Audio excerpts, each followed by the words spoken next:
Seja bem-vindo a mais um vídeo.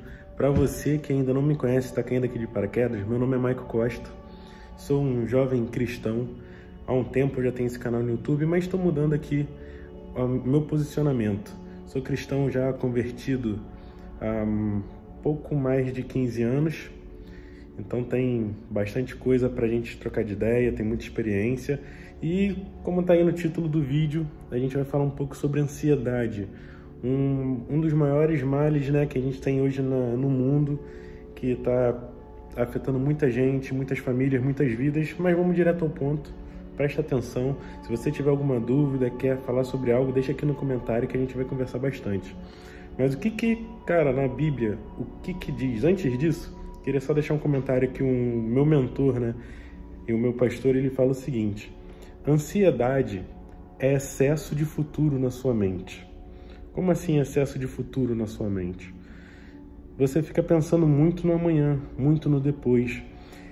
Primeiro a gente tem que entender que a ansiedade, ela é uma questão cultural, né? É um mal que foi colocado dentro da gente através da cultura. Como assim?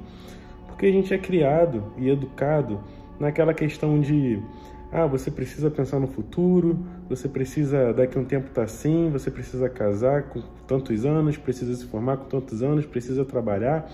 As pessoas colocam tanta coisa na nossa mente que a gente vai projetando para o futuro, que essas coisas acabam se tornando preocupações, certo? E não é isso que Deus quer pra gente, não é assim que tem que ser a mente de um cristão.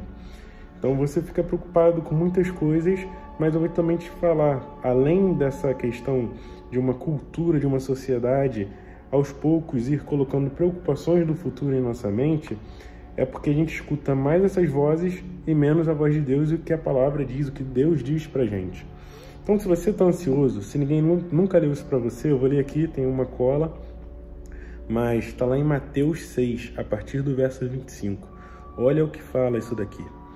Por isso vos digo, não andei ansiosos quanto à vossa vida, pelo que é vez de comer ou pelo que é vez de beber, nem quanto ao vosso corpo, pelo que há vez de vestir. A vida é mais valiosa do que o que você tem de comer, do que o mantimento, e o corpo é mais valioso do que o vestuário. Olha essa parte, olhe para as aves do céu, elas não semeiam, elas não se ajuntam em celeiros, não guardam em depósito a comida deles, mas o Pai Celestial as alimenta. Não tem de vós muito mais valor do que elas? A gente não tem mais valor do que essas aves? Óbvio que sim. Então, e qual de vós poderá, com todos os cuidados, com toda a preocupação que você tem, você não é capaz de aumentar um dia da sua vida? Você não é capaz de mudar muitas coisas que não estão ao nosso alcance, certo? E quanto ao vestuário, por que andais solícitos? Olhai para os lírios do campo, como eles crescem, não trabalham nem fiam. Ele quer dizer sobre as plantas, que elas não se preocupam como elas vão estar, mas estão sempre muito bonitas. Então assim, não se preocupa com o que você vai se vestir. Se você for me ver aqui, você sempre vai me ver de preto, ou de azul marinho, ou de branco, porque eu sou uma pessoa minimalista e não estou preocupado com isso, mas isso é uma coisa que a gente vai adquirindo ao longo do tempo. Então não fica preocupado com isso, cara. Eu vos digo que nem mesmo Salomão, em toda a sua glória, se vestiu como qualquer deles. O que ele quis dizer é que mesmo Salomão, o homem mais sábio do mundo, de toda a história, com toda a sua sabedoria, toda a riqueza, não se vestiu de forma mais bonita que as flores, digamos assim. Pois se Deus assim veste a erva do campo que hoje existe e amanhã é lançada no forno, não nos vestirá muito mais a vós, homens de pouca fé? Então ele está falando, né? Se Deus cuida dessas plantas, por que não vai cuidar tão bem como a gente? Sendo que Ele é nosso Pai. Não andeis, pois, inquieto. Não fique ansioso, não fique inquieto, perguntando o que você vai comer, o que eu vou beber, ou o que eu vou vestir. Porque todas essas coisas os gentios procuram. De certo, vosso Pai Celestial bem sabe que necessitai de todas essas coisas. Deus sabe que a gente precisa disso, é óbvio para Ele. Ele é nosso Pai, todo pai sabe que o filho precisa. Mas buscai primeiro o reino de Deus e a sua justiça, e todas essas coisas vos serão acrescentadas. Não vos inquieteis, pois, pelo dia de amanhã, porque o dia de amanhã cuidará de si mesmo. Basta a cada dia o seu mal. Então, cara, não se preocupa com amanhã. Se hoje está sendo um dia difícil, é hoje. Amanhã é outro dia. Tudo vai se renovar. Então, que a gente sempre escuta, busca primeiro o reino de Deus. Quando ele fala o reino de Deus, não é assim buscar a gente ir para a igreja sempre, não é isso.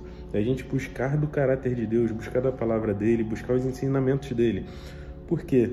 Se você está buscando o caráter de Deus, busca os conselhos dele, tem a sabedoria que tem em Provérbios, por exemplo, você vai saber como agir e você vai saber ficar tranquilo em todas as situações. O nosso mal é que a gente escuta mais as pessoas, mais a nossa cultura do que a palavra. E você se torna uma pessoa ansiosa por isso. Porque você tem que ter sucesso com tantos anos, você precisa estar casado com tantos anos, precisa ter sua casa própria, precisa ter seu carro. É um modelo. E não é isso que Deus chamou a gente, não é para isso, não é para viver segundo essas regras, é para viver debaixo dos princípios dele. Então busque primeiro o reino de Deus e todas as coisas vão ser acrescentadas. Eu tenho aqui diversos testemunhos para falar para vocês, vou dar só um exemplo. Hoje a gente está em 2023, 2021, eu trabalhava como Uber, hoje eu trabalho, sou professor de marketing e gestão de projetos, trabalhava como Uber. E todo mundo sabe que Uber, dependendo do local, só sobrevive, não consegue viver. E foi um ano muito difícil, porque minha esposa ainda não estava trabalhando, só eu que trabalhava na época. Então, muitas dívidas foram se acumulando. E eu lembro que quando chegou em novembro, dezembro, eu estava muito preocupado. Por quê? Eu estava já trabalhando com carro, com IPVA atrasado, tinha outras contas para pagar, IPTU, coisas que eu não consegui pagar ao longo do ano, que foi embolando. E quando chegou ali em novembro, dezembro, se eu não me engano, eu precisava de, naquele mês exatamente, R$5.000 para eu pagar todas as dívidas e mais me manter naquele mês, as minhas contas do mês, mercado, tudo mais. R$5.000 que eu precisava. E na época eu só conseguia fazer 2.500 por mês, trabalhando como Uber. Só que nessa época foi a mesma época que minha esposa começou a trabalhar como corretora. E a primeira venda dela foi de um imóvel que foi acima de R$1 milhão, só que foi em parceria com outra pessoa. Então ela não recebeu comissão completa. E receber assim um valor muito legal, comissão de 6% dividido para 2 pessoas em cima do valor de R$1 milhão, mas ela não ia receber tudo. E a gente não sabia, não tinha ideia, cara, não tinha ideia. E eu estava muito preocupado, eu trabalhava assim, cara, o que eu vou fazer? Como é que eu vou pagar isso? Eu vou parar de trabalhar porque IPVA está atrasado, podem prender o carro. Ansioso com o dia de amanhã. E eu não abri isso no meu coração nem para minha esposa. Eu falava assim, na minha cabeça eu fiz, cara, eu preciso de R$5.000 para pagar tudo. 5.000 é o que eu preciso esse mês. E eu ficava pedindo isso para Deus, cara, Deus, nem se eu ficasse 24 horas por dia trabalhando o mês inteiro como Uber, eu não ia conseguir essa grana. Um dia, depois de assim ter clamado a Deus, tá assim buscando Ele, voltado mais meu coração para Ele, minha esposa me manda mensagem falando assim: você não acredita o que aconteceu? A corretora que eu fiz parceria me ligou e falou que a vendedora vai adiantar nossa comissão, vai depositar R$5.000 na minha conta. Cara, naquele momento ali eu fiquei assim, não é possível. Eu não tinha falado o valor para minha esposa, ela não sabia quanto que a gente precisava, eu não sabia o valor de PVA, de tudo, só eu sabia, não contei para ninguém. E foi exatamente aquele valor. Então é isso que ele fala. Não, a sua preocupação não vai mudar mais um dia, não vai aumentar mais um dia, não vai aumentar o prazo de uma dívida. A sua preocupação não vai mudar nada. Só vai te deixar mais tenso e vai acabar destruindo, afetando suas relações, seu dia a dia, sua produtividade. Isso vai te fazer muito mal. Mas se você for buscar a Deus, a palavra dele, como você está assistindo esse vídeo, entendendo como ele age, o que você tem que aprender sobre o caráter dele e como se posicionar, ele vai acrescentar o que você precisa. Se você então está passando por alguma dificuldade, relaxa, tua preocupação não vai mudar nada. O que muda são atitudes. Você pode pensar, o que eu posso fazer para isso dar certo? Mas não é, ai meu Deus do céu, é amanhã e eu preciso pagar. Cara, não adianta. O que você pode fazer é pensar, eu tenho esse problema, como eu posso solucionar? Deus, me dá criatividade para solucionar, ou me abençoa, mas descansa o teu coração. Deus não vai deixar o justo mendigar o pão. Então é isso.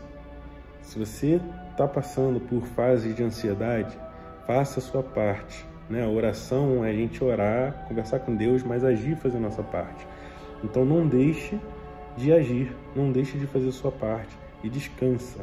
Se você tem dificuldade, sei que muitas vezes a família não conversa com você, mas deixa aqui no comentário abaixo o que você tem dificuldade para deixar de lado a ansiedade, que eu vou voltar aqui para a gente conversar, bater um papo. E se você quiser seguir lá no Instagram, tá aqui, vou deixar aqui também, link do meu perfil. E compartilhe esse vídeo com quem você sabe que é ansioso, que acaba sofrendo muito pelo futuro que ainda vai acontecer. Passa esse vídeo para essa pessoa, compartilha com ela. Eu tenho certeza que se abençoa a tua vida, vai abençoar a vida de outra pessoa. Então se inscreve aí no canal, ativa as notificações, deixa teu comentário e seu like. Muito obrigado e até o próximo vídeo.